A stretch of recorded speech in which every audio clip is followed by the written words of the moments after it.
आप सभी को जय मसीह की। खुदावंद यीशु मसीह के मधुर और मीठे नाम में आज की सुबह की आराधना में मैं आप सभी का स्वागत करता हूं। जो पहली दफ़ा आज हमारे बीच में हमारे साथ इस आराधना में शामिल है, हम उनका भी स्वागत करते हैं। आज पवित्र आत्मा के अवतरण पर के पश्चात का 24वां रविवार है और आज के दिन के लिए हमारा विषय है परमेश्वर हमसे हमारे समय और वरदानों का लेखा लेगा। और परमेश्वर का वचन हमसे ये कहता है, सर्वशक्तिमान परमेश्वर यहोवा ने कहा है और उदयाचल से लेकर अस्ताचल तक पृथ्वी के लोगों को बुलाया है। आइए हम आराधना करते हुए आराधना का पहला गीत गाएंगे, गीत नंबर 946 946। थोड़ा समय है बाकी, सेवा अभी है बाकी।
की पुस्तक में से section number 3 page number 119 section number 3 से हम लोग शुरू करेंगे।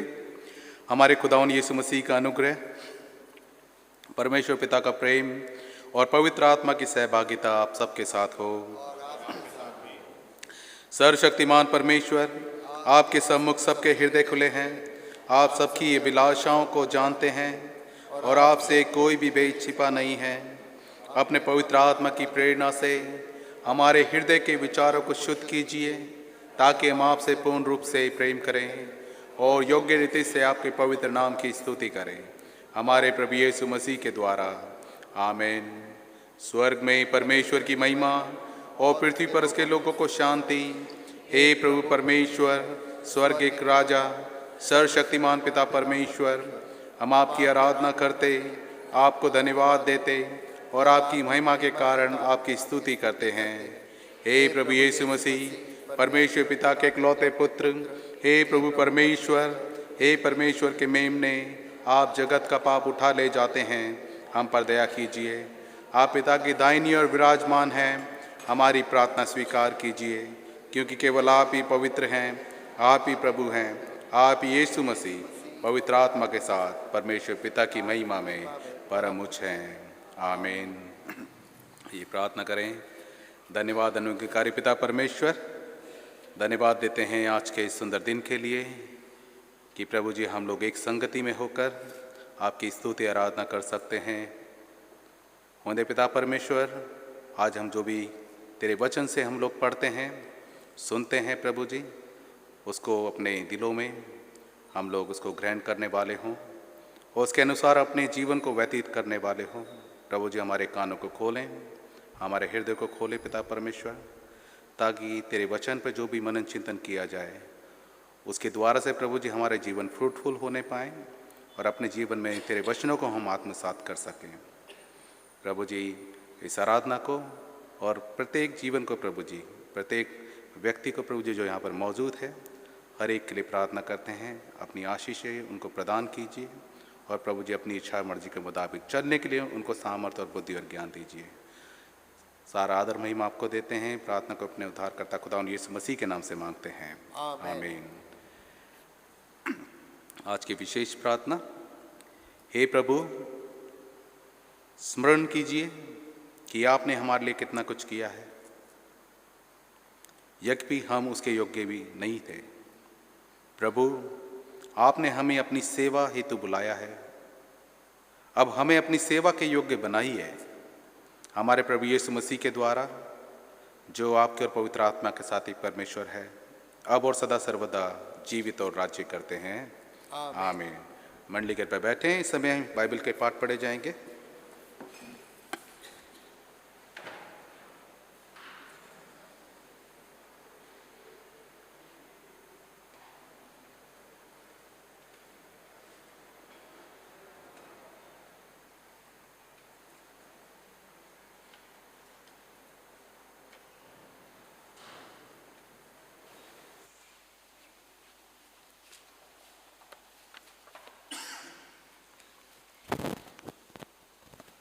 पहला वचन उत्पत्ति चैप्टर 39 1-6। जब यूसुफ मिस्र में पहुंचाया गया, तब पोतीपर नामक एक मिस्री ने, जो फिरौन का हाकिम और अंगरक्षकों का प्रधान था, उसको इस्माइलियों के हाथ से जो उसे वहां ले गए थे मोल लिया। यूसुफ अपने मिस्री स्वामी के घर में रहता था और यहोवा उसके संग था, इसीलिए वह भाग्यवान पुरुष हो गया। और यूसुफ के स्वामी ने देखा कि यहोवा उसके संग रहता है और जो काम वह करता है उसको यहोवा उसके हाथ से सफल कर देता है। और उसकी अनुग्रह की दृष्टि उस पर हुई और वह उसकी सेवा टहल करने के लिए नियुक्त किया गया। फिर उसने उसको अपने घर का अधिकारी बना के अपना सब कुछ उसके हाथ में सौंप दिया। जब से उसने उसको अपने घर का और अपनी सारी संपत्ति का अधिकारी बनाया, तब से यहोवा यूसुफ के कारण उस मिस्री के घर पर आशीष देने लगा और क्या घर में क्या मैदान में, उसका जो कुछ था सब पर यहोवा की आशीष होने लगी। इसीलिए उसने अपनी सब कुछ यूसुफ के हाथ में यहाँ तक छोड़ दिया कि अपने खाने की रोटी को छोड़ वह अपनी संपत्ति का हाल कुछ न जानता था। यूसुफ सुंदर और रूपवान था। इस वचन को पढ़े और सुन जाने में आशीष मिले। आमीन।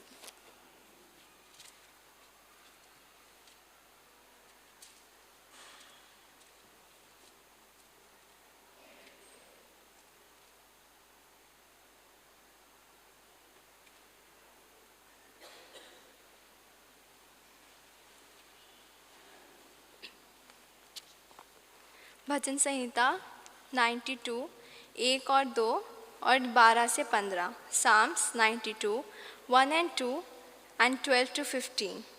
यहोवा का धन्यवाद करना भला है, हे परम प्रधान, तेरे नाम का भजन गाना।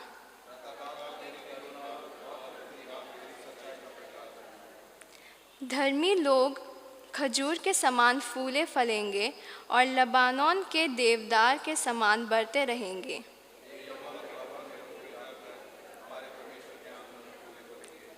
वे पुराने होने पर भी फलते रहेंगे और रस भरे और लहलहाते रहेंगे।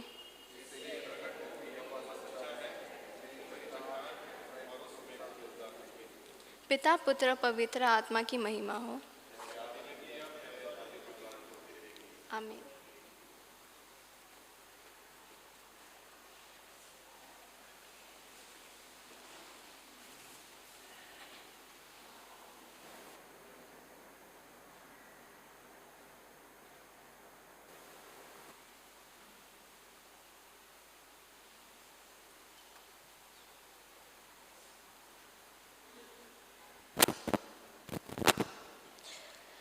आज का दूसरा पाठ है पहला कुरिन्थियों 3 अध्याय 10 से 11 पद तक। पहला कुरिन्थियों 3 अध्याय 10 से 17 पद तक। उसमें कुछ इस प्रकार लिखा है कि परमेश्वर के उस अनुग्रह के अनुसार जो मुझे दिया गया, मैंने बुद्धिमान राजमिस्त्री के समान नींव डाली और दूसरा उस पर रद्दा रखता है। परंतु हर एक मनुष्य चौकस रहे कि वह उस पर कैसा रद्दा रखता है, क्योंकि उस नींव को छोड़ जो पड़ी है और वह यीशु मसीह है, कोई दूसरी नींव नहीं डाल सकता। यदि कोई इस नींव पर सोना या चांदी या बहुमूल्य पत्थर या काठ या घास या फूस का रद्दा रखे, तो हर एक का काम प्रकट हो जाएगा, क्योंकि वह दिन उसे बताएगा। इसलिए कि आग के साथ प्रकट होगा और वह आग हर एक का काम परखेगी कि कैसा है। जिसका काम उस पर बना हुआ स्थिर रहेगा, वह मजदूरी पाएगा। यदि किसी का काम जल जाएगा तो वह हानि उठाएगा, पर वह आप बच जाएगा, परंतु जलते जलते। क्या तुम नहीं जानते कि तुम परमेश्वर का मंदिर हो और परमेश्वर का आत्मा तुम में वास रखता है? यदि कोई परमेश्वर के मंदिर को नष्ट करेगा तो परमेश्वर उसे नष्ट करेगा, क्योंकि परमेश्वर का मंदिर पवित्र है और वह तुम हो। पाठ समाप्त हुआ। यह परमेश्वर का वचन है। परमेश्वर का धन्यवाद।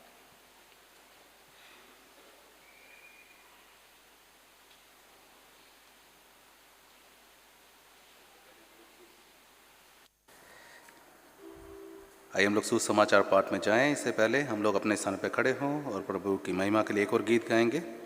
गीत नंबर 995 795, तू मेरे दिल का है अजीज़।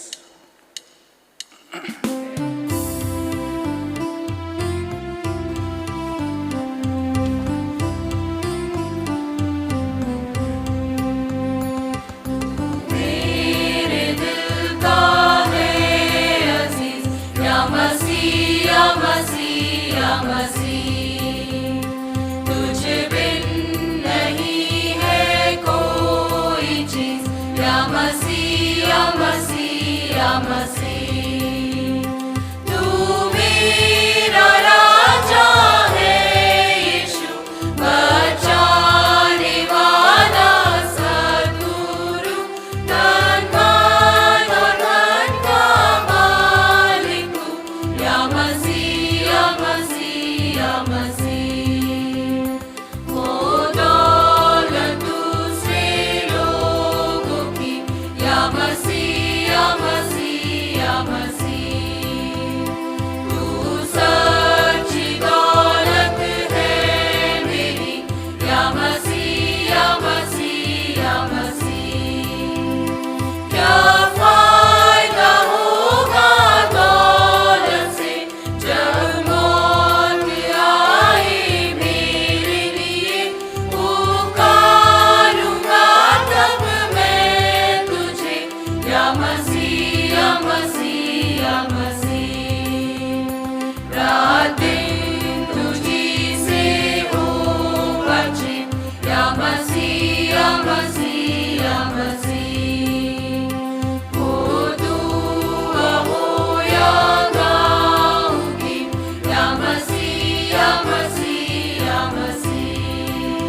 मसीह की इंजील हमारे सामने लाई जाती है।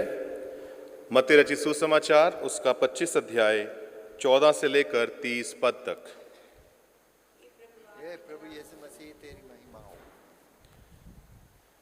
क्योंकि यह उस मनुष्य की सी दशा है जिसने परदेश जाते समय अपने दासों को बुलाकर अपनी संपत्ति उनको सौंप दी। उसने एक को 5 तोड़े, दूसरे को 2 और तीसरे को 1 अर्थात हर एक को उसकी सामर्थ्य के अनुसार दिया और तब परदेश चला गया।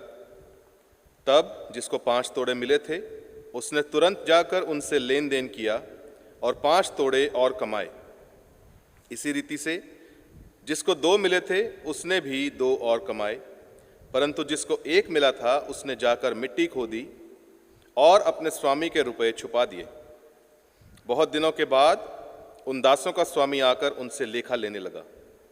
जिसको 5 तोड़े मिले थे उसने 5 तोड़े और लाकर कहा, हे स्वामी, तूने मुझे 5 तोड़े सौंपे थे, देख मैंने 5 तोड़े और कमाए हैं। उसके स्वामी ने उससे कहा, धन्य हे अच्छे और विश्वास योग्य दास, तू थोड़े में विश्वास योग्य रहा, मैं तुझे बहुत वस्तुओं का अधिकारी बनाऊंगा, अपने स्वामी के आनंद में सहभागी हो। और जिसको 2 तोड़े मिले थे उसने भी आकर कहा, हे स्वामी, तूने मुझे 2 तोड़े सौंपे थे, देख मैंने 2 और कमाए। उसके स्वामी ने उससे कहा, धन्य हे अच्छे और विश्वास योग्य दास, तू थोड़े में विश्वास योग्य रहा, मैं तुझे बहुत वस्तुओं का अधिकारी बनाऊंगा, अपने स्वामी के आनंद में सहभागी हो। तब जिसको 1 तोड़ा मिला था उसने आकर कहा, हे स्वामी, मैं तुझे जानता था कि तू कठोर मनुष्य है।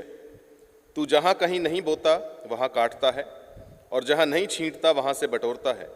इसलिए मैं डर गया और जाकर तेरा तोड़ा मिट्टी में छुपा दिया। देख, जो तेरा है वो ये है। उसके स्वामी ने उसे उत्तर दिया, हे दुष्ट और आलसी दास, जब तू ये जानता था कि जहाँ मैंने नहीं बोया वहाँ से काटता हूँ और जहाँ मैंने नहीं छींटा वहाँ से बटोरता हूँ, तो तुझे चाहिए था कि मेरा रुपया सराफों को दे देता, तब मैं आकर अपना धन ब्याज समेत ले लेता। इसलिए वो तोड़ा उससे ले लो, जिसके पास 10 तोड़े हैं उसे दे दो, क्योंकि जिस किसी के पास है उसे और दिया जाएगा और उसके पास बहुत हो जाएगा, परंतु जिसके पास नहीं है उससे वह भी जो उसके पास है ले लिया जाएगा। और इस निकम्मे दास को बाहर के अंधेरे में डाल दो, जहाँ रोना और दांत पीसना होगा। यह मसीह की इंजील है। आए मसीह, तेरी महिमा हो।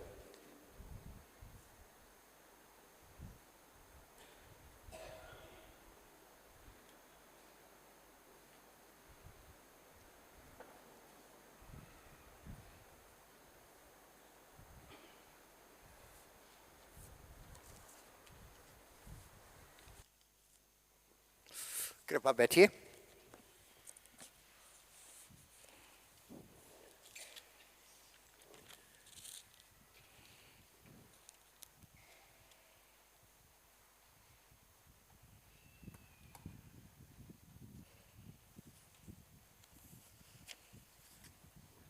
हम प्रार्थना करें।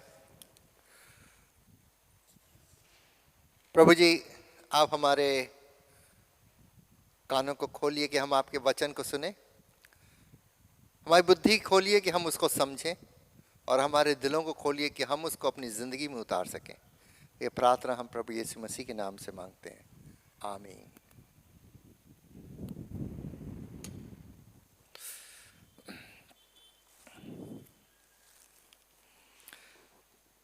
हमारे सामने प्रभु यीशु मसीह का एक दृष्टांत पढ़ा गया, और ये दृष्टांत जो है अक्सर का नाम है, अक्सर इसको बोला जाता है कि ये तोड़ों का दृष्टांत है।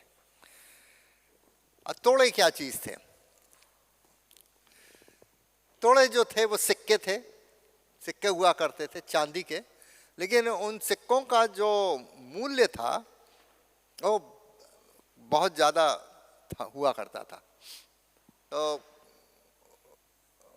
वो मूल्य, अगर एक तोड़ा किसी को मिला वो चांदी का सिक्का, तो वो काफ़ी वज़नदार होता था और उसका हजारों में उसकी जो है कीमत हुआ करती थी।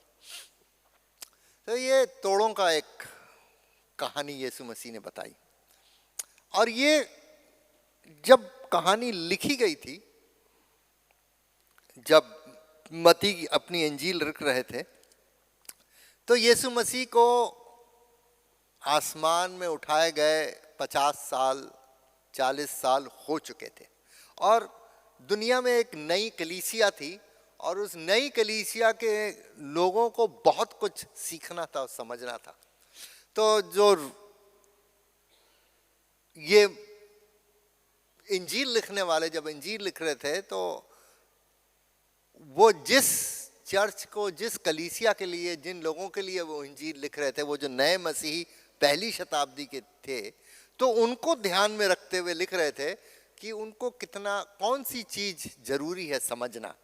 एक समाज के रूप में जब हम जमा हो जाते हैं, एक समाज के रूप में जब हम संगठित हो जाते हैं, तो वो समाज में संगठित होने का मतलब ये है कि हर एक इंसान उसमें बहुमूल्य है और हर एक इंसान का मूल्य जो है वो हम किससे पता लगाते हैं कि वो समाज को बनाने में कितना योगदान देता है। इसी तरीके से हर एक समाज जो है देश के लिए बहुमूल्य है, लेकिन डिपेंड करता है कि वो समाज देश बनाने के लिए, अपना वतन बनाने के लिए क्या अर्पित कर रहा है।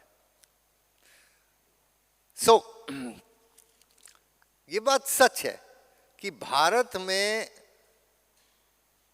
प्रगति और वैज्ञानिक विचारधारा, आधुनिक विचारधारा, ये चीजें जो हैं, ये मसीही क्रिश्चियन मिशन जो है, मसीही मिशन जो है, यही भारत के अंदर लेके आए। अगर मसीह मिशंस अपने मिशन स्कूलों से, कॉलेजों से, अस्पतालों से, वहाँ पे जो ट्रेनिंग्स अस्पताल में दी गई नर्सों को, डॉक्टरों को और दूसरे मेडिकल काम करने वालों पर, अगर इनको वो वैज्ञानिक रूप से मिशनरीज नहीं सिखाते तो हम लोगों का, हमारा भी दिमाग और हमारे देश के लोगों का भी जो है सोचने का तरीका बहुत बैकवर्ड होता, रिग्रेसिव होता। हम पिछड़े होते अपने विचारों में। कपड़े जितने भी अच्छे पहन ले, लेकिन विचार में हम क्या होते? पिछड़े होते। तो आधुनिक और प्रगतिशील विचारधारा वहीं पे आती है जहां पे मसीही समाज कायम होता है। तो यहाँ पे भी पहली शताब्दी में एक मसीही समाज कायम हुए और उनको इंजील लिखी गई, मत्ती इंजील लिख रहे हैं और उसमें इंजील में ये बता रहे हैं एक समाज में हर एक व्यक्ति ऐसा ही मूल्यवान है जैसा कि वो नया समाज अपने पूरे वतन के लिए मूल्यवान होता है। अब देखिए, हम लोग देश के डायरेक्टली नागरिक नहीं बनते हैं। हम लोग देश के, जो देश है एक बड़ा समाज है, इसके जब हम नागरिक बनते हैं तो हम किसी के जरिए हम यहाँ के नागरिक बनते हैं जिससे हमें पहचान मिलती है। तो हम जिस इलाके में रहते हैं वहाँ एक कॉन्स्टिट्यूएंसी बनती है, उस कॉन्स्टिट्यूएंसी में हमें एक वोटिंग का अधिकार दिया जाता है, हमारा नाम जो है अंकित किया जाता है। तो हम अपने कॉन्स्टिट्यूएंसी के द्वारा एक वोटिंग मेंबर बनते हैं, अपने देश के नागरिक बनते हैं। ऐसे ही जो देश का जो समाज है उसमें हम लोग कलीसिया के द्वारा भी देश के नागरिक बनते हैं, क्योंकि हमारा पहचान क्या होती है? मसीही पहचान होती है। और जब हमें मसीही पहचान मिलती है तो हम लोगों को एक नियम और कानून जो मसीही समाज के ऊपर लागू होते हैं वो हमारे ऊपर लागू होता है। और हमारे ऊपर फैमिली लॉज लागू होते हैं कि किस तरीके से हमको इनहेरिटेंस मिलेगी, जायदाद किस तरीके से मिलेगी, किस तरीके से हम बच्चों को अडॉप्ट कर सकते हैं, किस तरीके से हम अपनी वसीयतनामा बना सकते हैं। ये सब चीज़ें जो हैं इसमें आती हैं। तो जब हम कोई कलीसिया के रूप में जब हम एक बनाते हैं, संगठन बनाते हैं, तो उसमें हर एक व्यक्ति का क्या है? बहुत इंपॉर्टेंट योगदान होता है। तो दो तीन किस्म के लोग होते हैं समाज में। एक ऐसे लोग होते हैं जो बहुत हाइपर एक्टिव होते हैं, जो हर वक्त जो है कलीसिया के धंधे में लगे रहते हैं और बहुत हाइपर एक्टिव होते हैं, और वो बहुत योगदान देते हैं। मेला वो कराते हैं, जलूस वो निकलवाते हैं, कैरल सिंगिंग वो ले जाते हैं और हाउस प्रेयर मीटिंग वो कराते हैं, प्रेयर एंड फास्टिंग वो कराते हैं, बाइबल स्टडी वो कराते हैं, वो लगे रहते हैं। वेरी गुड, वो हाइपर हो जाते हैं। लेकिन इस किस्म के लोग का प्रॉब्लम क्या है कि वो बढ़ते बढ़ते बढ़ते बढ़ते एक ऐसे बरगद के पेड़ की तरह हो जाते हैं जिसके नीचे और कोई चीज उगती ही नहीं है, सूखा पड़ जाता है। तो एक ये भी है। दूसरे किस्म के लोग होते हैं जो चर्च में एक्टिव होते हैं, लेकिन वो अपने मतलब से होते हैं। उनका लगता है कि अगर भाई हम चर्च में ये काम करें तो हमें इसका भी फायदा होना चाहिए, कि अगर हम चर्च में जो है अपना समय और योगदान दें तो हमारे बेटी का एडमिशन सेंट स्टीफेंस कॉलेज में होना चाहिए। तो एक ये भी होता है। ये ट्रेडिंग किस्म के लोग होते हैं, हम तुम्हारे लिए कर रहे हैं तो तुम हमारे लिए करो। तो इस किस्म के भी कुछ लोग होते हैं।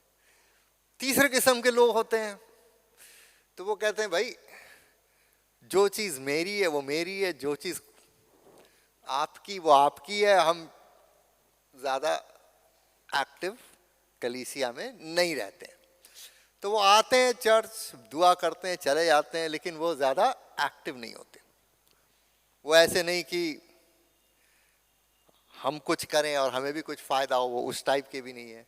वो इस टाइप के भी नहीं है कि बड़े हाइपर हैं, इतने ज्यादा काम कर रहे हैं कि फिर और किसी को कुछ काम ही नहीं करने देते, वो सब वही कर लेते हैं। तो कई किस्म के लोग हमें मिलते हैं, लेकिन प्रभु हमको ये बताते हैं इन सब चीजों से तुम लोग बच के रहो। प्रभु इस दृष्टांत में ये बताते हैं कि कलीसिया जो है, जो हमें सीखना चाहिए इस दृष्टांत से, कि कलीसिया जो है वो परमेश्वर का घराना है। क्या, किसका घराना है ये? परमेश्वर। ये परिवारों का परिवार है। हम सब परिवार हैं और हम लोग तो सब मिलकर क्या बनाते हैं? एक बड़ा परिवार बनाते हैं। तो हम लोग सब क्या हैं? एक दूसरे जुड़े हुए। खून से नहीं जुड़े, खूनी रिश्ता मत देखो कि वो हमारा रिश्तेदार है, वो हमारा भांजा है और वो हमारा भतीजा है। ये इसके ऊपर आप ध्यान ज्यादा मत दो। यीशु मसीह के पास भी आए थे, बोले कि आपके भाई बहन और माँ बाहर खड़े हुए हैं, बुला रहे हैं आपको। बोला कौन मेरे भाई बहन माँ है? अरे ये लोग जो हैं जिनसे मेरा कोई खूनी रिश्ता नहीं है, नस्ल का कोई रिश्ता, यही मेरे भाई बहन और माँ है जो परमेश्वर का वचन सुनते हैं और उस पर अमल करते हैं। तो कलीसिया जो है वो परिवारों का परिवार है और हम सब एक दूसरे से विश्वास से जुड़े हुए हैं।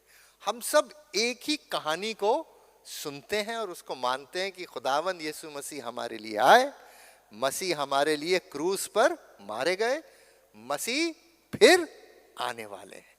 हम लोग इस कहानी पर विश्वास करते हैं और हम लोग सब उस विश्वास के जरिए क्या है? एक दूसरे से जुड़े हुए एक बड़े परिवार में, एक बड़े पैमाने में।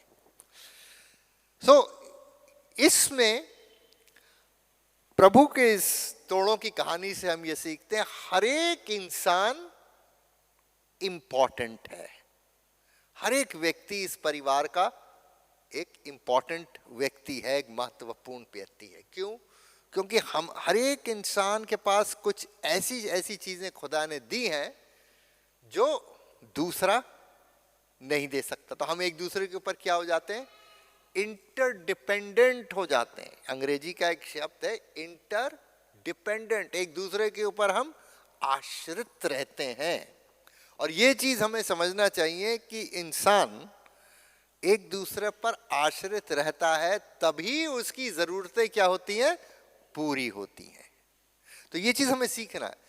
कलीसिया में भी हम एक दूसरे के ऊपर आश्रित हैं और बड़े समाज में भी हमें हमेशा ये याद रखना चाहिए कि जो चीज कलीसिया के लिए, जो हमारे मसीही परिवारों का एक बड़ा परिवार है, बड़े पैमाने पर परिवार, जो चीज इस कलीसिया के लिए अच्छी है, वही चीज बड़ा समाज जो है जिसमें क्रिश्चियन नॉन क्रिश्चियन सब रहते हैं, इसके लिए भी वो चीज अच्छी है।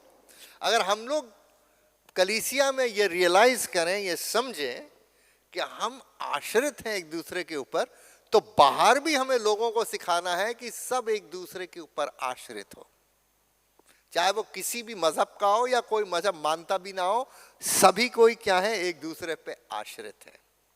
और क्यों आश्रित है? क्योंकि बहुत सी चीजें जो मैं कर सकता हूं वो दूसरे नहीं कर सकते, और बहुत सी चीजें जो दूसरे कर सकते वो मैं कर सकता हूं। मान लीजिए हमारे बीच में से डॉक्टरी खत्म हो जाए, गायब हो जाए एक दिन सब, खुदा उन्हें आसमान में उठा ले और हम सिर्फ नर्सों के साथ, नर्सों के सहारे रह जाए, तो बड़ी दिक्कत हो जाएगी, क्योंकि नर्स ढूंढेगी भाई इसको क्या दवाई खिलानी है, वहां पर प्रिस्क्रिप्शन लिखने वाला नहीं मिलेगा कोई। लेकिन जो काम नर्स करेगी वो डॉक्टर नहीं कर सकता। तो हर से क्या है, एक दूसरे पे आश्रित है। तो इस चीज को हमें समझना है। तो प्रभु कहते हैं सबको क्या दिया गया, तोड़ा दिया गया है। तोड़ा यानी आपकी एबिलिटी है। ओके, हर एक के अंदर, हमारे अंदर एक एबिलिटी है जिसको हमें आगे बढ़ाना है। कभी कभी से हम कहते हैं कैपेसिटी है, अंदर आपके योग्यता छिपी हुई है, लेकिन हमें उस योग्यता को क्या करना है, आगे बढ़ाना है। और उसके लिए हमें अपने ऊपर भी क्या करना पड़ेगा, कुछ काम करना पड़ेगा। तभी वो तोड़ा जो है, वो तोड़ा जो बहुमूल्य धन आपकी जिंदगी के अंदर रखा हुआ है वो बढ़ेगा, है ना। तो इस चीज के ऊपर हमें ध्यान देना है कि हमारे अंदर जो भी कुछ एबिलिटी है हम उसको कैसे और आगे बढ़ाएं। जितनी आपके अंदर एबिलिटी होगी उतना ही लोग आपको, आपके पास आएंगे, आपसे आपको काम देंगे, आपको अपने पास बुलाएंगे, और आपका योगदान फिर समाज में होगा। तो इस प्रिंसिपल को आप याद रखिए कि हम लोग एक दूसरे पर आश्रित हैं, और जो चीज़ कलीसिया के लिए अच्छी है वो बड़े समाज के लिए अच्छी है, और हम लोग को एक दूसरे के सहारे की ज़रूरत है। तो इसलिए झगड़ा करने की ज़रूरत नहीं है किसी से। हमें ये नहीं पता कौन कब हमारे क्या काम आ जाए, किससे क्या हमको ज़रूरत हो जाए। अगर हम झगड़े कर कर के बैठे हैं तो कोई हमारी मदद करने नहीं आएगा। तो इस चीज़ का हम ध्यान रखें। आखिरी एक चैलेंज हम आपको देना चाहते हैं, ख़ास तौर से जिनकी उम्र कम है, कि हम लोग सोचते हैं कि हम अपनी पढ़ाई इतनी पूरी कर लें और उसके बाद नौकरी मिल जाए, फिर हम आराम से बैठ जाएं।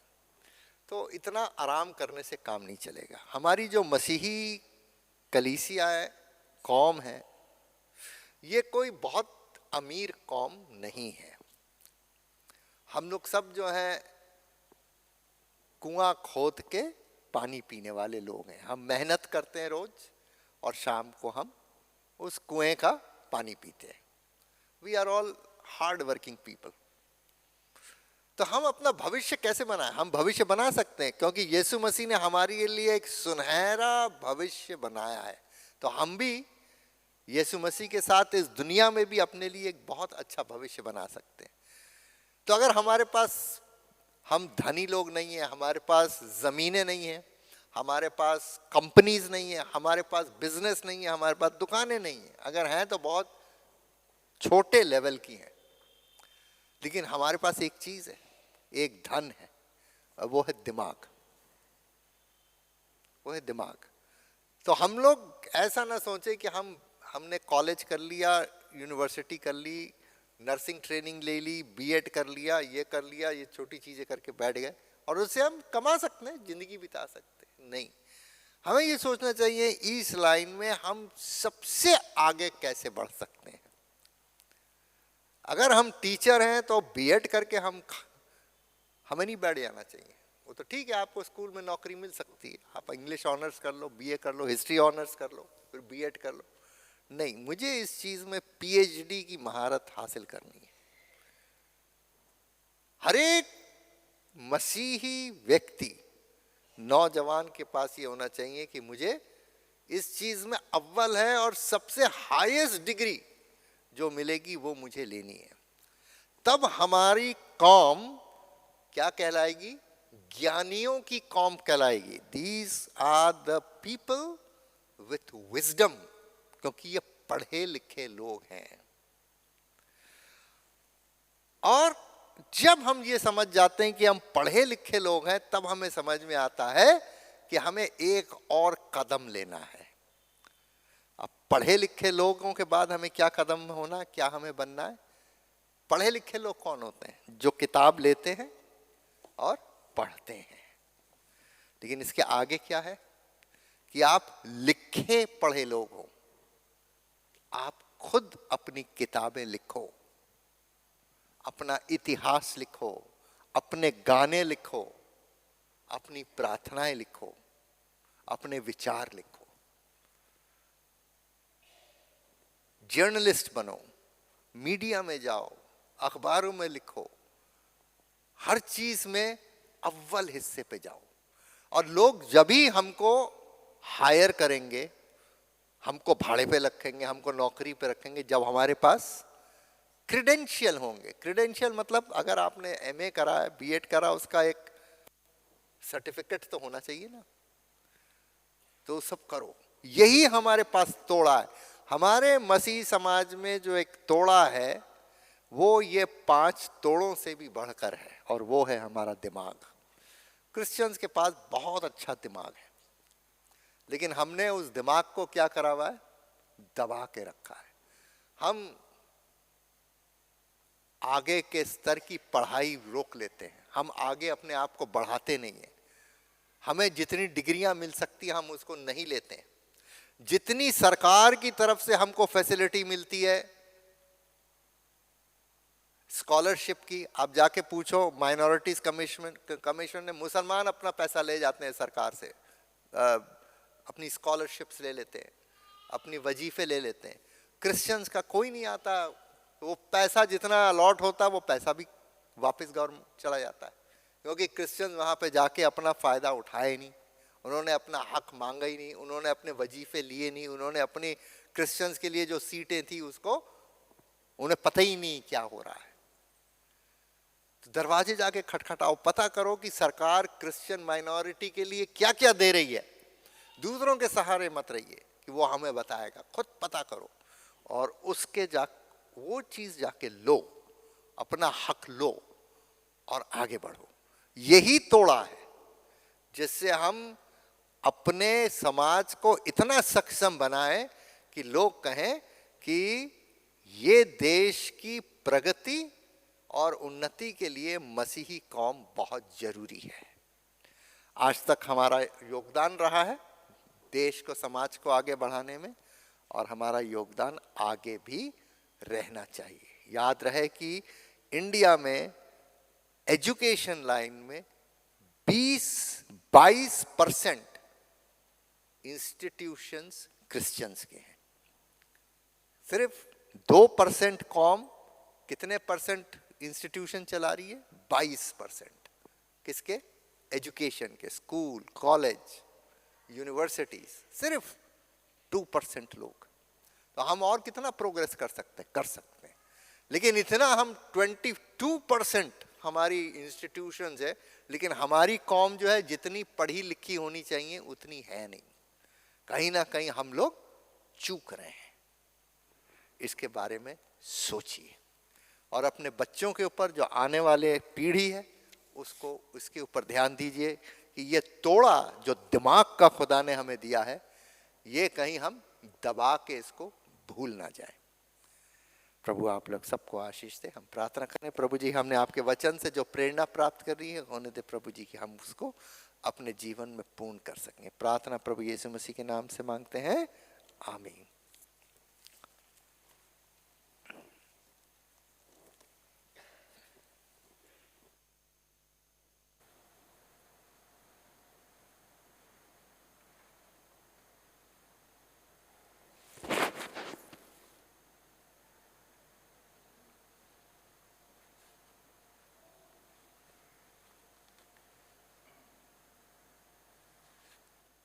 हमने प्रभु के वचन को सुना है। आइए उन स्थानों पर खड़े हो जाएं और अपने विश्वास का अंगीकार करें नीकिया के विश्वास वचन के शब्दों में।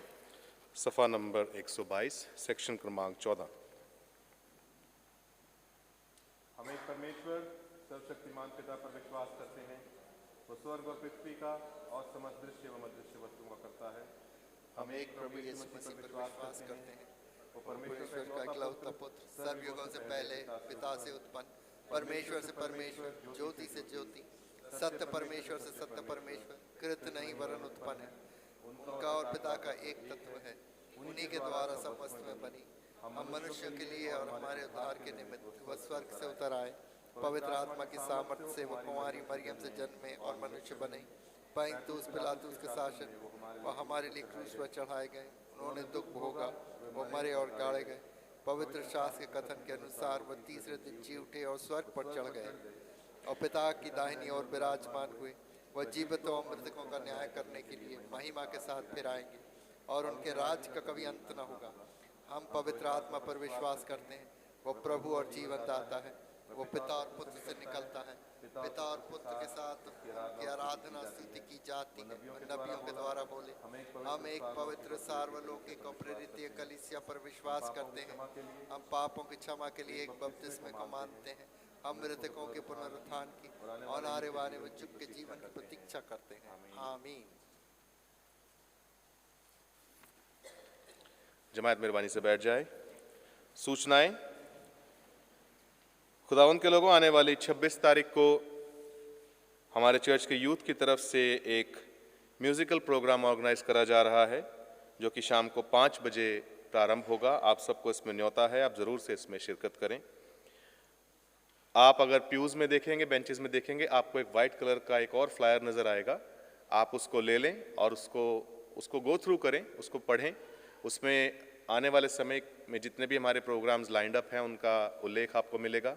आप उसके अनुसार अपने आप को प्लान कर सकते हैं और इन सारे प्रोग्राम्स में आप शिरकत करें।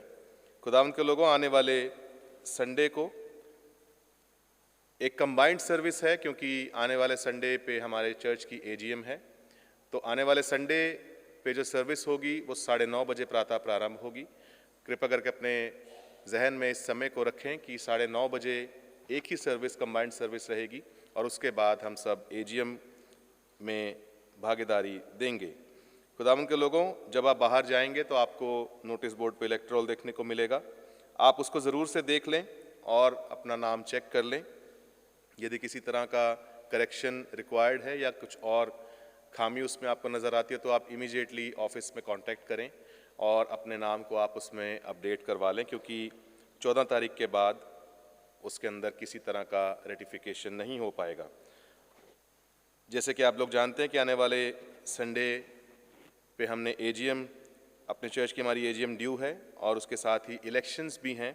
और आप सब लोग जानते हैं खुदावंद के लोगों कि उसमें 5 वैकेंसीज़ हैं और उन सबों के लिए जो है स्क्रूटनी होनी है। जिन लोगों ने फॉर्म भरे हैं उनकी जो स्क्रूटनी होनी है वो 15 नवंबर को जो पास्टरेट कमेटी की मीटिंग है उसमें होगी। और 14 तारीख तक यदि आप में से किसी ने फॉर्म भरा है तो आप उसको विड्रॉ कर सकते हैं शाम के 5 बजे तक, यानी कि मंगलवार 14 नवंबर शाम 5 बजे तक आप फॉर्म को विड्रॉ कर सकते हैं। और उसके बाद आने वाले संडे पर प्रेजेंटेशन ऑफ कैंडिडेट्स होगा, जो कि जॉइंट सर्विस में ही जो है उसका वो आपको देखने को मिलेगा। साथ ही अजीज़ों, इस पूरे एजीएम के लिए आप ज़रूर से प्रार्थना करें कि खुदा की रहनुमाई हमारे साथ हो और इस एजीएम को हम अच्छी एक ट्रू क्रिश्चियन स्पिरिट में इसको पूरा कर सकें। खुदा के लोगों, जैसे कि पिछले संडे अनाउंस किया गया था कि इस साल हम कैरल राउंड्स निकालने जा रहे हैं। आपसे गुजारिश है कि यदि आप चाहते हैं कि आपके घर पे कैरल राउंड्स आएँ तो आप अपने नाम चर्च ऑफिस में ज़रूर से दे करके जाएं।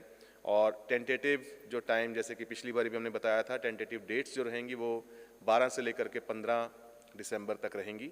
और इन 3 दिनों का according to the names of the people, according to the names of the families हम रोटा तैयार करेंगे और किस दिन आपके घर हमने विज़िट करना है उसके लिए आपको डिटेल आपको दे दी जाएगी। लेकिन आपसे गुजारिश है कि अगर आप चाहते हैं कि आपके घर पे कैरल राउंड्स आएँ तो आप ज़रूर से अपने नाम चर्च ऑफिस में दे करके जाएँ। एनुअल गार्डन फेट जो कि 12 फरवरी 2024 को होना है, उसके लिए मिस्टर जस्टिन जेबा कुमार को कन्वीनर के तौर पे अपॉइंट किया गया है और इस फेट से रिगार्डिंग जो भी इंफॉर्मेशन या जो भी आपको भागीदारी देनी है वो आप इनसे मिल करके आप दे सकते हैं। हमारे गुजरे हफ्ते का दान 98,410 रुपये रहा। प्रभु इस सब के लिए आपको आशीषित करे। खुदा उनके लोगों का वक्त होगा, हम अपने उन अजीज़ों के लिए दुआ करेंगे जो आने वाले हफ्ते में अपने जन्मदिन और एनिवर्सरी को सेलिब्रेट करने जा रहे हैं। यदि आप में से कोई ऐसा व्यक्ति यहाँ पे मौजूद है जो आने वाले हफ्ते में अपने बर्थडे और एनिवर्सरी को सेलिब्रेट कर रहे हैं तो अपने स्थान पे खड़े हो जाएं और हम आपके लिए एक छोटी सी प्रार्थना करना चाहेंगे ताकि प्रभु की रिफाकत आपके साथ बनी रहे।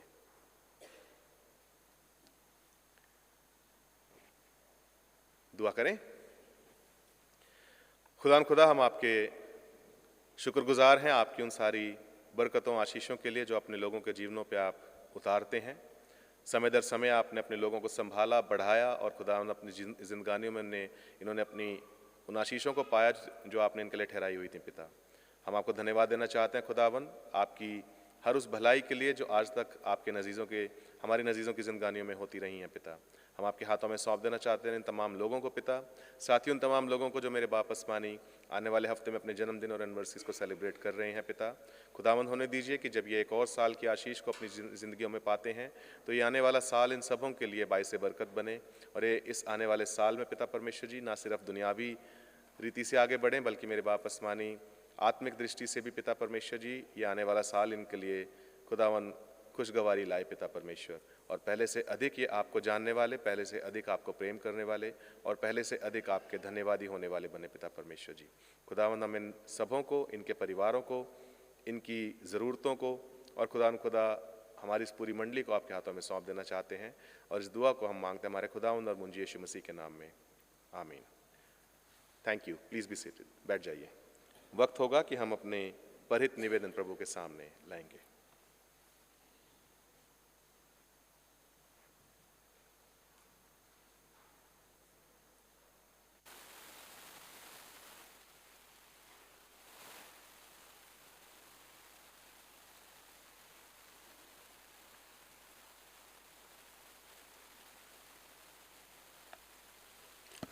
आइए हम परहित निवेदन में जाएंगे। सेक्शन 16।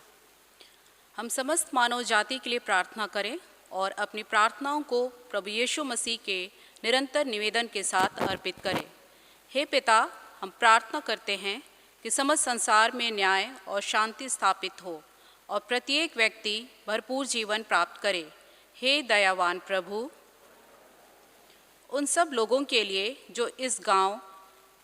जो इस नगर में रहते हैं, उन सब बातों को दूर करने के लिए जिनसे आपसी फूट और झगड़े होते हैं और हमारे देश में सच्ची एकता की बढ़ती के लिए हे दयावान प्रभु हमारी प्रार्थना सुनिए। उन सब लोगों के लिए जो कृषि, उद्योग अथवा व्यापार में लगे हुए हैं, सब मजदूरों और कारीगरों के लिए और उन सब के लिए जो हमारे देश की रक्षा करते हैं, हे दयावान प्रभु हमारी प्रार्थना। अध्यापकों और छात्रों, वैज्ञानिकों, लेखकों और कलाकारों और उन सब व्यक्तियों के लिए जो अन्य लोगों के विचारों और भावनाओं को प्रभावित करते हैं, हे दयावान प्रभु हमारी प्रार्थना सुनिए। उन सब लोगों के लिए जो दुखी हैं, बेरोजगार हैं, भूखे प्यासे हैं, दरिद्र और दलित हैं, बीमार हैं, विशेषकर Olive Jackson, Shirin Cook, Shirley Gupta, Honey Williams, Ponnu Thangaraj, Meenu Sharma, Vijay Noel James, Manmohan Singh Chaudhary, Thomas Davis, Vansh Swami, Cherry Heater, Meenu Peterson, Mark Tuli, Paul और अल्वीना थॉमस के लिए और जो मरणासन हैं और उन सब व्यक्तियों के लिए जो ऐसे लोगों की सेवा और सहायता करते हैं, हे दयावान प्रभु हमारी प्रार्थना। हमारी तथा अन्य देशों के सब शासकों के लिए, विशेषकर हमारे राष्ट्रपति, प्रधानमंत्री, इस राज्य के उपराज्यपाल और मुख्यमंत्री और उनके लिए भी जो लोगों पर किसी प्रकार का अधिकार रखते हैं, हे दयावान प्रभु संपूर्ण मसीही समाज की एकता और मेल मिलाप के लिए और समस्त संसार में उनकी गवाही और सेवा कार्य के लिए, हे दयावान प्रभु भारत में आपकी समस्त कलीसिया के लिए, उसकी परिषदों तथा अगुओं, विशेषकर हमारे धर्मचर्या मॉडरेटर, दक्षिण भारत की कलीसिया के प्रमुख धर्मचर्या और मार्थोमा कलीसिया के मेट्रोपॉलिटन हमारे धर्मचार्य bishop reverend doctor Paul Swarup, reverend doctor Marthoma कलीसिया के मेट्रोपॉलिटन हमारे धर्मचार्य bishop reverend doctor Paul Swarup के लिए, हमारे पुरोहित reverend doctor Monodeep Daniel, reverend Ratnaraj, reverend Abhay Benson, reverend Jay Kumar के लिए और आपकी कलीसिया के सब अन्य धर्म सेवकों के लिए कि वे सच्चाई और लगन से आपकी सेवा करें। हे दयावान प्रभु, हमारी प्रार्थना सुनिए। यह वर दे कि आपके उन सब भक्तों के साथ जिन्होंने अपने जीवन में सच्चाई से आपकी सेवा की है, हम भी आपके राज्य के शाश्वत आनंद में संभागी हो सके। हे दयावान प्रभु, अगली प्रार्थना हम सब एक साथ कहेंगे। हे स्वर्गिक पिता, अपने राज्य को शीघ्र प्रकट कीजिए और हमारी इन प्रार्थनाओं को सुनिए। हम आपके पुत्र अपने प्रभु और उद्धारकर्ता यीशु मसीह के नाम से यह मांगते हैं, आमीन।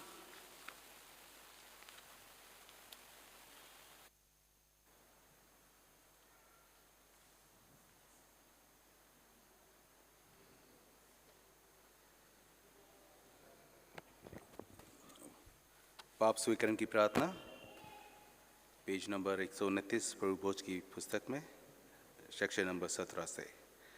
प्रिय भाइयों और बहनों, हमारे प्रभु यीशु मसीह ये कहते हैं, हमारा प्रभु परमेश्वर एकमात्र प्रभु है।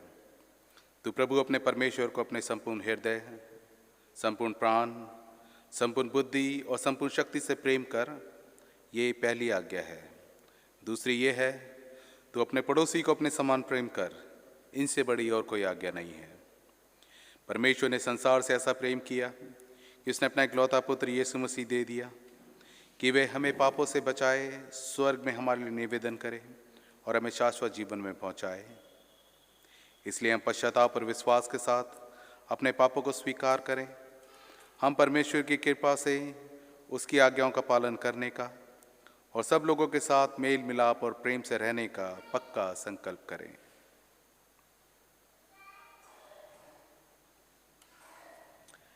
सेक्शन नंबर 19 हम सब मिलकर एक साथ कहें।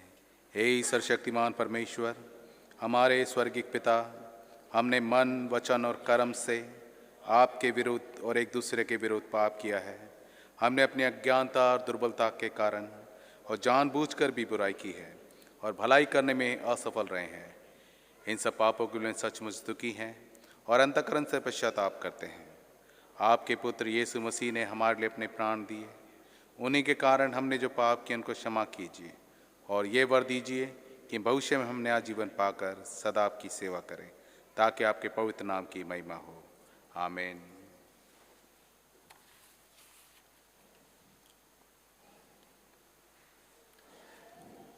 सर्वशक्तिमान परमेश्वर उन सबको क्षमा करते हैं जो एक दूसरे को क्षमा करते हैं और सच्चा पश्चाताप करते हैं। वो आप सब पर दया करे, आप सबके पापों को क्षमा करे और उनसे आपको छुटकारा दे। सब भले कामों में आपको स्थिर और सबल करे और शाश्वत जीवन में बनाए रखे, हमारे प्रभु यीशु मसीह के द्वारा। आमीन। हम सब खड़े हो जाएं शांति अभिवादन के लिए। हम सब मिलकर मसीह की देह हैं, क्योंकि हम सब ने एक आत्मा द्वारा एक देह में बपतिस्मा लिया है। बस हम ऐसे कार्यों में संलग्न रहें जिनसे शांति मिलती और एक दूसरे का निर्माण होता है। प्रभु की शांति सदा आपके साथ रहे। हम एक दूसरे का शांति से अभिनंदन करें।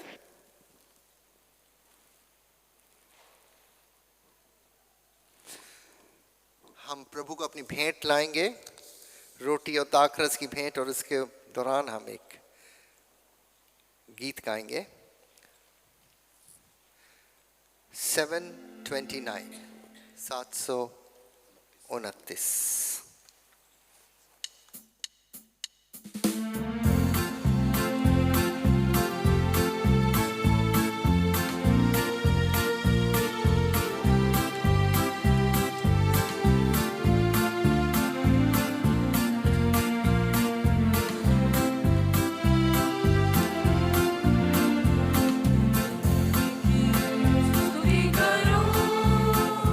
बेशुमार तेरे दानों के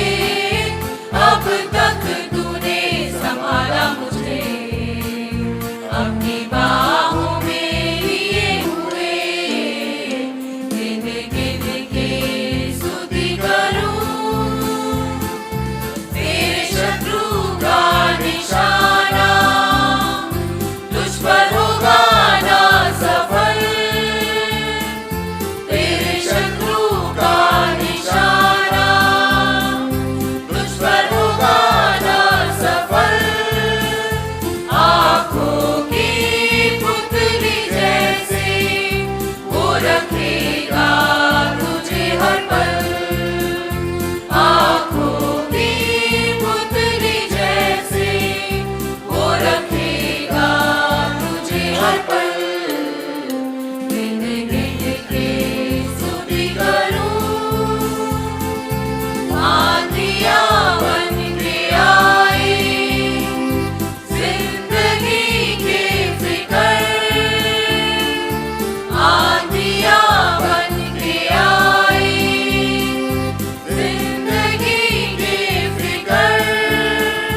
कौन है तेरा केवलहारा, है भरोसा तेरा किधर।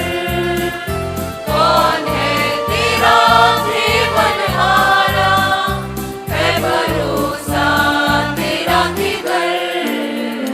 गिन गिन के स्तुति करूं, आए तुझे जो मिटाने, वो शस्त्र होंगे बेअसर।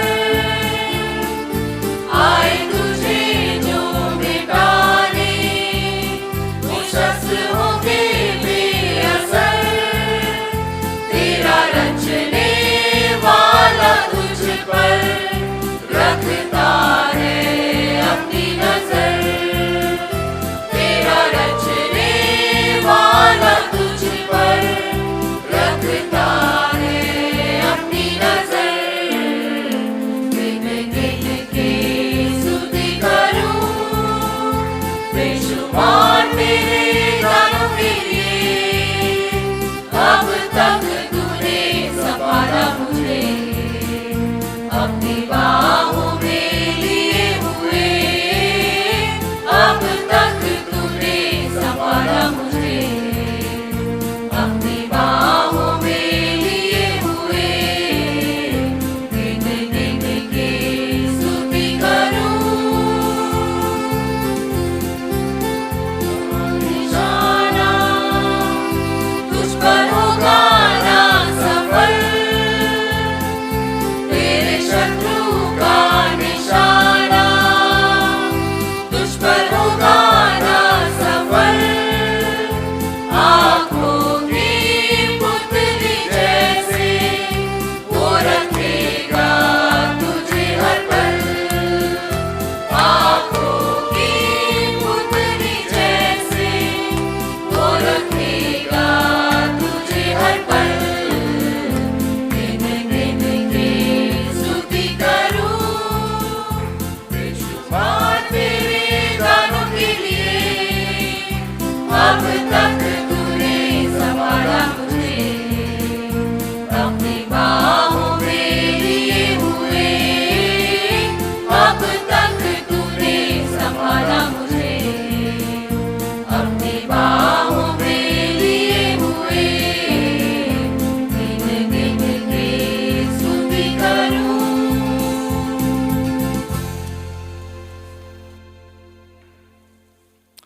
आइए हम इस भेंट को और उसके साथ अपने आप को परमेश्वर की महिमा और उसकी सेवा के लिए अर्पित करें। सर्वशक्तिमान परमेश्वर, संसार के सृष्टिकर्ता, सब वस्तुएं आपसे ही प्राप्त होती हैं और आपकी ही संपत्ति में से हम आपको भेंट चढ़ाते हैं।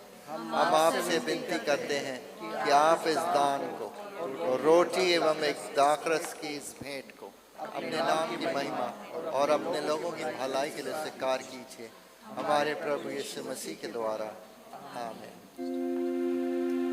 प्रभु यहाँ उपस्थित है, उनका आत्मा हमारे साथ है। अपने हृदय प्रभु में लगाओ, हम उसको प्रभु में लगाते हैं। हम अपने प्रभु परमेश्वर को धन्यवाद दें। उनका धन्यवाद और स्तुति करना उचित है। हे पवित्र पिता, स्वर्गिक राजा, सर्वशक्तिमान और शाश्वत परमेश्वर, यह उचित ही नहीं वरन हमारा कर्तव्य और आनंद भी है कि हम हर समय और हर जगह आपके इकलौते पुत्र हमारे प्रभु यीशु मसीह के द्वारा आपको धन्यवाद दे और आपकी स्तुति करे। वही आपका सत और जीवित वचन है, उसी के द्वारा आपने आदि से सब वस्तुओं की सृष्टि की और हमें अपने स्वरूप में बनाया। उसी के द्वारा आप इस संसार में आने वाले प्रत्येक व्यक्ति को ज्ञान से प्रकाशित करते हैं। आपने युग युग में नबियों और विद्वानों को नियुक्त किया कि वह हमें आपका मार्ग दिखावे। उसी के द्वारा आपने हमें पाप के बंधन से मुक्त किया है। आपने उसे दे दिया कि वह हमारे लिए मनुष्य बने, क्रूस पर अपने प्राण दे और मृतकों में से फिर जी उठे। उसी के द्वारा आप अपना पवित्र एवं जीवनदायक आत्मा हमें प्रदान करते हैं, जिससे हम आपकी संतान बने और आपकी नई सृष्टि के प्रथम फल हो।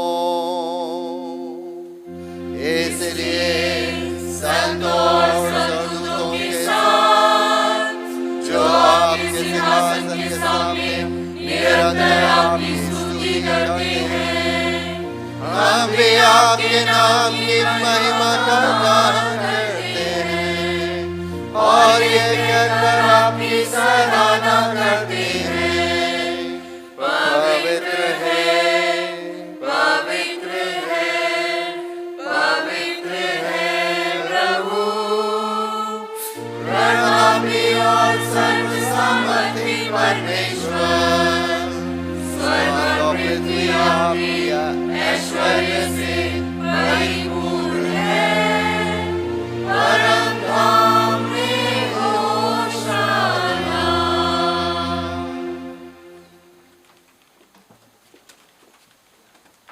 हे स्वर्गिक पिता, अपने पुत्र हमारे उद्धारकर्ता प्रभु यीशु मसीह के द्वारा हमारे स्तुति गान को स्वीकार कीजिए।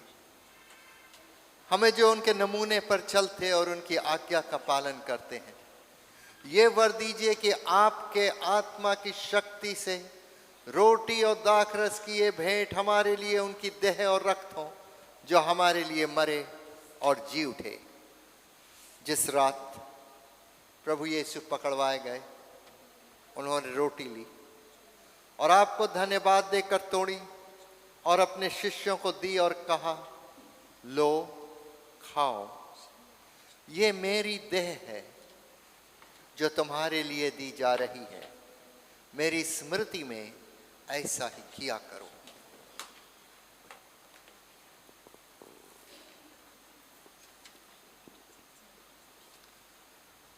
इसी प्रकार भोजन के अंत में उन्होंने कटोरा लिया और आपको धन्यवाद देकर उनको दिया और कहा, तुम सब इसमें से पियो, क्योंकि ये नई वाचा का मेरा रक्त है,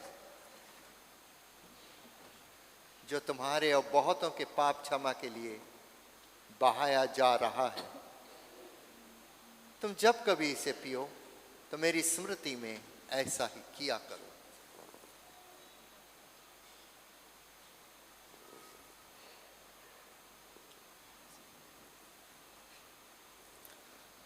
इसीलिए हे स्वर्गिक पिता, आपके पुत्र की स्मृति में हम इस रोटी और इस दाखरस को इस अनुष्ठान के लिए अलग करते हैं। हम उसके क्रूस पर एक ही बार अर्पित सिद्ध बलिदान को, उसके मृतकों में से पुनरुत्थान को और स्वर्ग में उसके आरोहण को आनंद से मनाते और घोषित करते हैं, और हम उसके महिमा सहित आने की प्रतीक्षा करते हैं।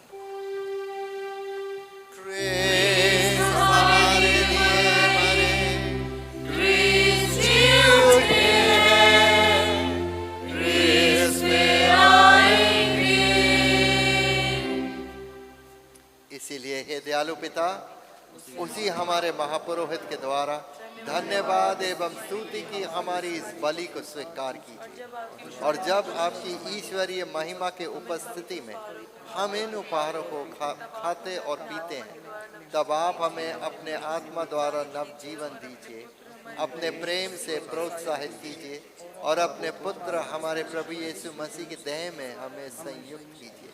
उसी के साथ और उसी में और उसी के द्वारा पवित्र आत्मा की सामर्थ्य से सर्वशक्तिमान परमेश्वर सब साथ जो पृथ्वी पर और स्वर्ग में आपके सामने उपस्थित हैं, हम आपकी आराधना करते और आपका गीत गाते हैं।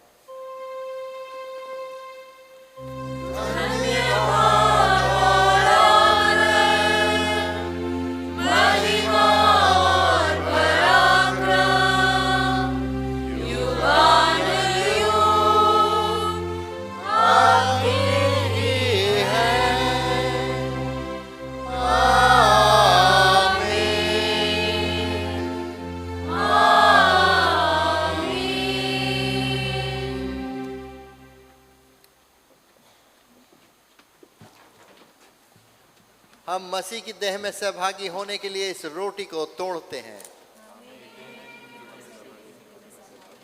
इस कटोरे के द्वारा जिस पर हम आशीष मांगते हैं, मसीह की देह में सहभागी हैं।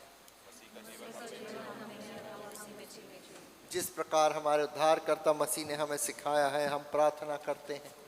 हे हमारे स्वर्गीय पिता, आपका नाम पवित्र माना जाए, आपका राज्य आवे, आपकी इच्छा जैसे स्वर्ग में पूरी होती है वैसे ही पृथ्वी पर भी पूरी हो। आप हमारे दिन भर की रोटी आज हमें दीजिए। आप हमारे अपराधों को क्षमा कीजिए जैसे हमने अपने अपराधियों को क्षमा किया है। आप हमें परीक्षा में मत डालिए परंतु बुराई से बचा लीजिए, क्योंकि राज्य, पराक्रम और महिमा अब और सदा सर्वदा आपके ही हैं। आमीन। हम अपने आप को इस पवित्र सैक्रामेंट को लेने के लिए तैयार करें और आप मेरे लिए भी प्रार्थना करें कि प्रभु मेरे पापों का और मेरी कमजोरियों का लेखा ना ले, बल्कि हमें अपने दया के सिंहासन के समीप ग्रहण करें। इसलिए मेरे बहनों और भाइयों, आप मेरे साथ मिलकर इस प्रार्थना को कहें। हे दयामय प्रभु, हम अपनी धार्मिकता पर नहीं परंतु आपकी बड़ी और बहुविध दया पर भरोसा करके आपकी इस मेज के पास आने का साहस करते हैं। हम तो इस योग्य भी नहीं कि जो चूर चार आपकी मेज पर से गिरते हैं उन्हें चुने, पर आप वही प्रभु हैं जिसका स्वभाव सदा दया करना है। इसीलिए है कि पालू प्रभु, हमको यह वर दीजिए कि आपके प्रिय पुत्र यीशु मसीह की देह और रक्त को हम ऐसा ग्रहण करें कि हमारी देह और आत्मा जो पाप से अशुद्ध हो गई हैं उसकी अमूल्य देह और रक्त से शुद्ध हो जाए और हम उसमें और वह हम में सदा सर्वदा सुनास करे। आमीन। धन्य है वो जो प्रभु के नाम में आता है, परम धाम में होकर। हे यीशु परमेश्वर के मेमने, हम पर दया कीजिए। हे यीशु हमारे पापों का बोझ उठाने वाले, हम पर दया कीजिए। हे यीशु संसार के मुक्तिदाता, हमें अपनी शांति प्रदान कीजिए।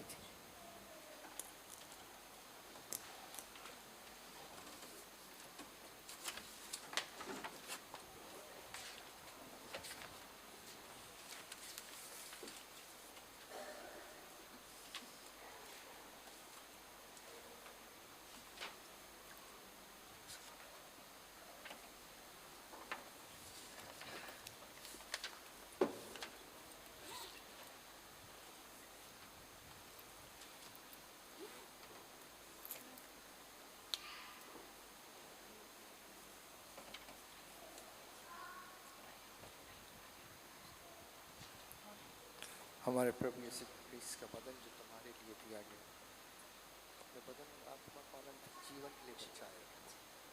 इसे लो और खाओ, इस बात की याद में कि मसीह तुम्हारे लिए मरे।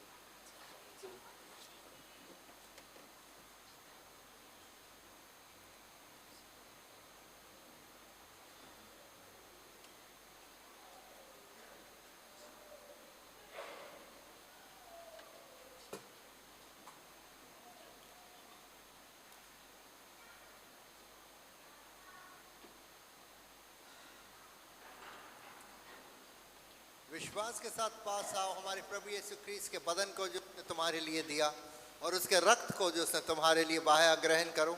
स्मरण करो कि यीशु तुम्हारे लिए मरे और धन्यवाद करते हुए अपने हृदय में मसीह को विश्वास से खाओ।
अच्छे विचार अटल रहे, प्रार्थना के लिए कृपा तू दे। प्रार्थना ही जीवन, प्रार्थना ही जय, जीने के लिए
यीशु मसीह का बदन जो तुम्हारे वास्ते दिया गया।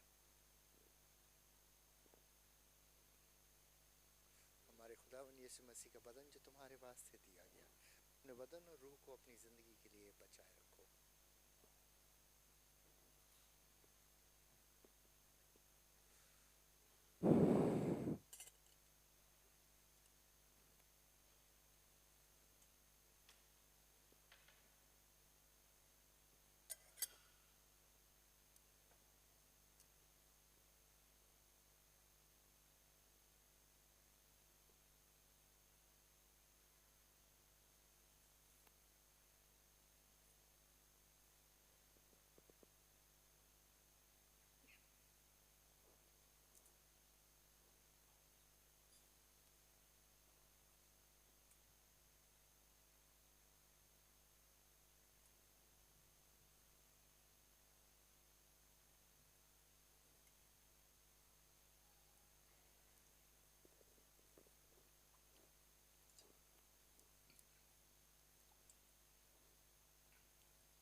प्रभु यीशु ने कहा, प्रत्येक व्यक्ति जो मुझसे हे प्रभु कहता है वह स्वर्ग के राज में प्रवेश नहीं करेगा, परंतु वही जो मेरे स्वर्गीय पिता की इच्छा पर चलता है। हमने इस पवित्र सैक्रामेंट को विश्वास के साथ ग्रहण किया, इसलिए हम परमेश्वर को धन्यवाद दें।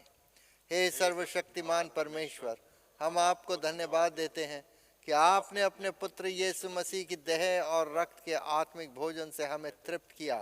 अब हम उन्हीं के द्वारा अपने आप को जीवित बलिदान होने के लिए आपके सम्मुख अर्पित करते हैं। ये वर दीजिए कि हम आपके पवित्र आत्मा की सामर्थ्य से परिपूर्ण होकर यहाँ से विदा हों और अपने जीवन तथा सेवा के द्वारा हर समय आपकी महिमा प्रकट करें। आमीन।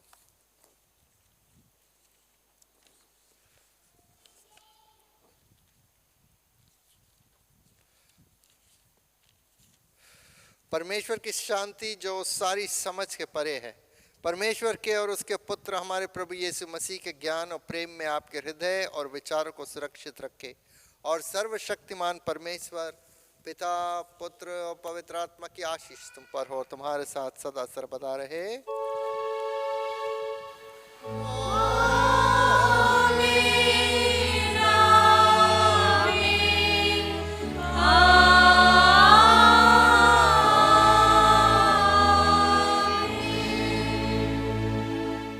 शांति से पूर्ण होकर जाओ, प्रभु से प्रेम करो और उसकी सेवा में लगे रहो। हम सब खड़े हो जाएं, अपने आराधना का अंतिम गीत गाएं, नंबर 906।